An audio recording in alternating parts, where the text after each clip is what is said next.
Hello, I'm Dr. Nancy Silva. In honor of International Day of Persons with Disabilities, I'm discussing the hidden disabilities of learning delays.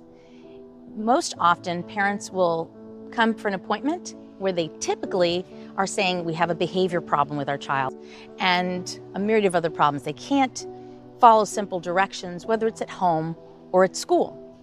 And many times, the child is getting frustrated and angry with math problems or with reading comprehension. So often we need to actually recommend an evaluation because learning delays are a hidden disability. So very often it is dyslexia. Most people seem to understand dyslexia, that it's a switching of the letters, like your B's and your D's, or not being able to read. Everything gets kind of jumbled, and how you process those letters and words are very different, and you need some therapies and treatments for that. Also, there's something called dyscalculia, which is the same concept as with numbers. So they have to be in a certain order. If they're out of order, the child doesn't understand them. Something as simple as counting 1 to 10 in a young child may not be that simple for that particular child that has dyscalculia. And then there's understanding math concepts as well, and that's part of the global term of dyscalculia. Also, there could be a short-term or a long-term memory problem that the child may have, which can have a huge impact on their learning. What they learn today may not be processed and memorized for tomorrow. And math, for example, and even reading comprehension builds every day. So if you don't understand the first few days, you're kind of lost by day 3 or day 4. So the other thing that we have to consider is, could your child have a seizure disorder that is hidden? Now, I get this look from parents all the time, and typically it's seizure disorder. I think I'd know if my child had a seizure disorder. There's something called absence seizures, and typically the child will look like they're daydreaming, and they'll just stop,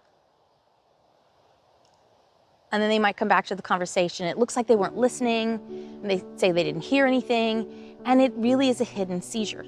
So what do? We usually recommend a 2-step approach to start. A lot of parents don't seem to know this, so that's why I wanted to really review this. It's really important.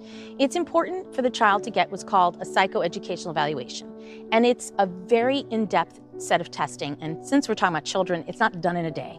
It's typically done over a series of days because you want to keep their attention. It's hard. How do you test a 5-year-old, a 6-year-old, even a 10-year-old? And if they're having learning delays, it is really hard to get them to focus because they've already been traumatized by this learning stuff that isn't working for them. So you need a trained psychologist to go over it, and it's called psychoeducational because it is looking at things like memory and reading and writing. They'll even look at how you write. One type of learning delay is actually with how you're holding your pencil and your pen. Again, might seem like, how is that a big deal? It's a big deal if it's you. So that's step 1. And typically that's done for free in public schools. And they usually have a process. This is a federal law, so parents get to request this, and you're supposed to be given it.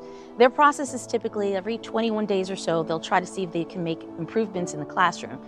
My recommendation is still, go ahead and get those 21-day improvements in those plans, but ask and really insist on getting a psychoeducational evaluation, because I've had the situation where it could take 3 years until it's done. And by then the child is just so negative towards school. It might even be too late to get the buy-in you need that, hey, this is going to help you. So once you get that evaluation, that's how you get the diagnoses. Step 2 is also, we do want to rule out seizure disorder or any brain abnormality. So we do refer to a neurologist, and typically they're going to do things like an EEG, which is an electroencephalogram, and that's going to evaluate the brain waves and make sure if they have a seizure disorder. There may be other tests like an MRI. It really depends upon each situation, and I usually say the neurologist is going to decide what exactly is necessary. There's also a subcategory, something called an auditory processing disorder.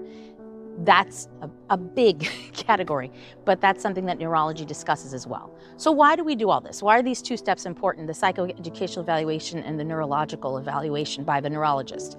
Well, number 1, you want to really have the correct diagnoses so you can have the correct treatment. But in the schools, you actually can have what's called an individual education plan, an IEP. That 2-step approach can really work and help your child with any learning delays. That IEP will follow them through college even. So some kids do have, let's say, an auditory processing disorder or dyscalculia and dyslexia. You can have multiple learning disorders or delays at the same time. So they will make accommodations. Sometimes it's just this child needs more time test taking.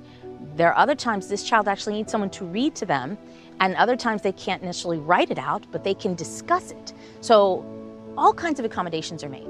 But the point is, if you have a learning delay, these are special children who have a different way of thinking.